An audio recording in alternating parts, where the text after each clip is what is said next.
What's up, everybody? PA Outdoors here. I'm out in the shop because it's been raining here recently and wanted to get this video done. So I'm going to go over a few misconceptions about fire making, fire lighting, strikers, ferrule rods, everything.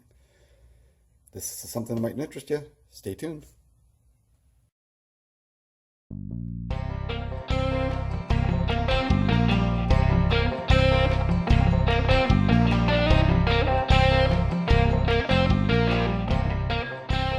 All right, fire lighting.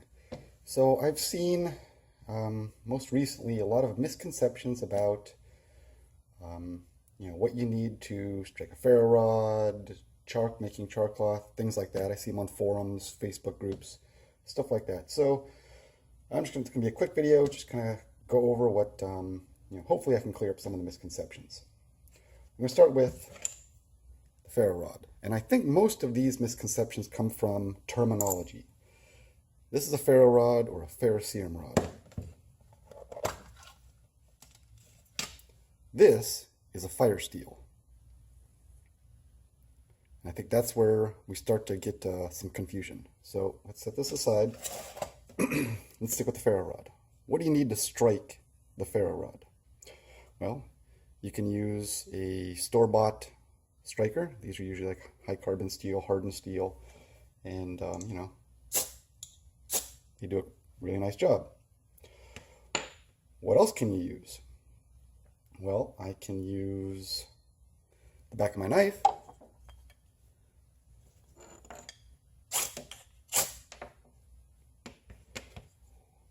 So what are the requirements here? A sharp edge. That's all that's needed. It doesn't have to be high carbon steel. It doesn't have to be, it doesn't have to be metal at all.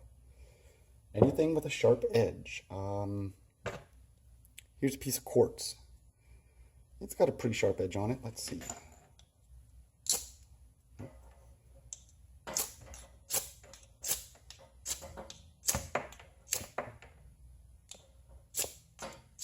Not real, yeah, that's not bad. There we go.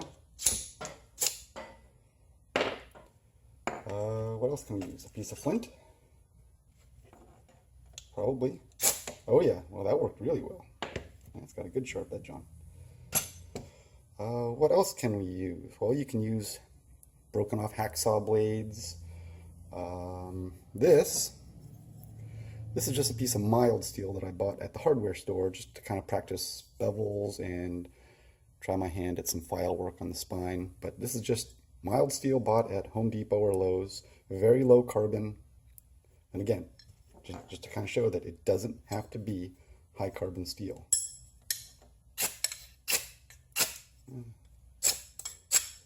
Not a real sharp edge on it, but you kind of get the idea. It can be stainless steel. I see a lot of people talk about, oh, we have to remove the coating on my knife before it'll strike a ferrule rod. And that's true for some coatings. Other coatings, not so much. If it's got that thick, almost undercoating kind of coating on it, yeah, you're going to need to take that off. But if it's a real thin coating like you see on a lot of the Gerber strong arm is a good example. That black coating on a Gerber strong arm, you don't need to take that off. It's got a sharp enough spine, and you'll get plenty of sparks off of your ferrule rod. Here's a good example I was talking about a coated knife. So this knife is just a cheap UST paracord knife made in China. Stainless steel, very low carbon content, and it has obviously the black coating on it. But it's got a pretty sharp spine that you can feel through the coating.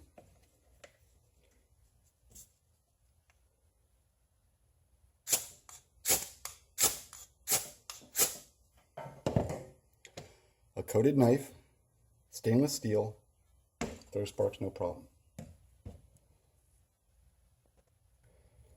So I hope that kind of clears stuff up. It's just got to be a sharp edge. Glass, a sharp stone, stainless steel, carbon steel, it doesn't matter. It just has to be sharp. Let's move on to flint and steel. Okay, flint and steel. Now here is where the material of the steel matters. It has to be high carbon steel. The higher the carbon content, the better. 1080, 1095, 01. The tool steels usually have a really high carbon amount. Obviously, it has to be hardened, and and then you need a hard, sharp stone. Flint works, chert works, quartz will work. See if I can get this quartz to. Quartz is a little kind of crumbly, but you definitely get a hard edge on it.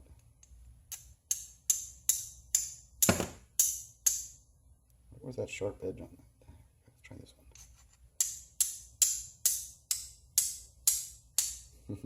Don't call me a liar.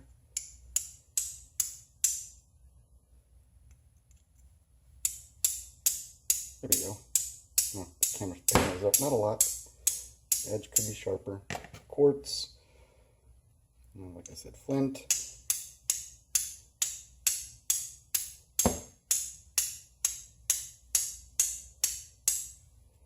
Chert. I've read that granite works. I've never tried it.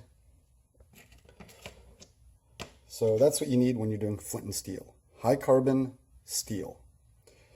And I've explained this in other videos too. You're not, the sparks you see coming off, you're actually removing the metal off of the steel with the stone.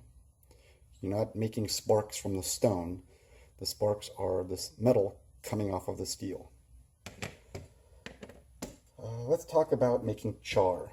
You can make char cloth, you can char punk wood, which is kind of that dead, decaying, spongy wood that you find out in the woods. But a misconception I see is when people are using Altoids tins, any of these hinged tins,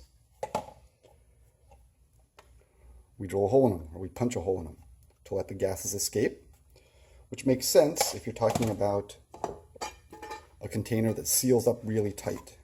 Whether it has threads or it's just a very tight friction fit. If it's a good friction fit or a threaded lid, the gas can't escape, you've got to punch a hole in it.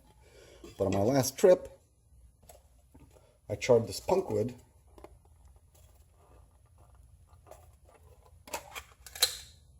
in this very Altoids tin, and I don't know if the camera can show it. There's no hole.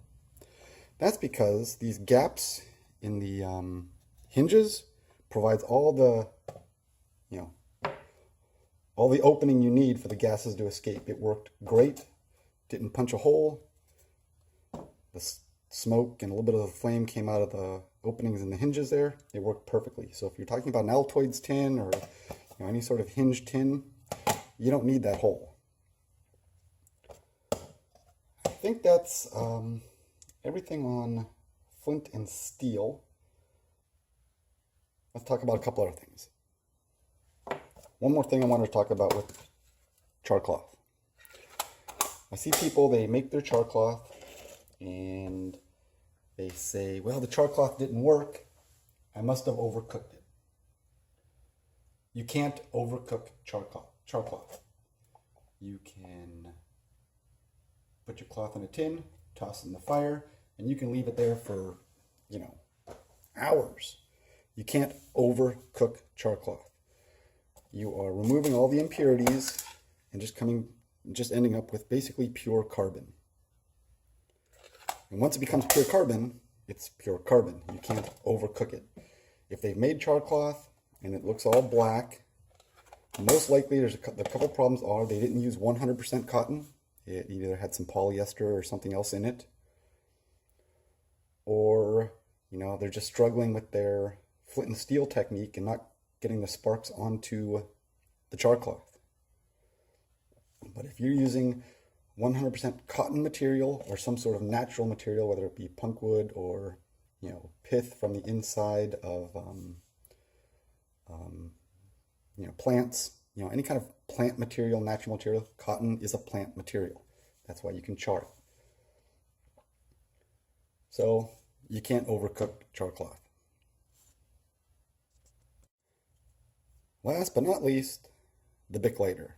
Real quick, everyone knows about Bic lighters. People complain, well, yeah, but they get wet, they get cold, they run out, they don't work well, they can run out of fluid, high altitudes. And here's all I have to say about that is it runs out of fluid, you still have get it to spark without, I mean, you still have a sparking device. Whether it flames or not, it'll still throw sparks, which you can use the same way you use a ferrule rod or a flint and steel. Especially if you had char cloth, throw a couple of sparks from a dead Bic lighter on the char cloth, you're gonna get an ember. They don't work when they're cold. Well, that's true, they don't. They don't work very well when they're cold, but you put it in your hands, you blow on it, it's gonna warm up, you keep it close to your body, it's gonna warm up, it's gonna work. They don't work when they get wet. It's true, but they dry out very easily. Pull it out of the water, shake it off. A lot of people will tell you take that little safety tab off, shake it out, get the water out of it, blow into it a bunch of times, and eventually it'll work again.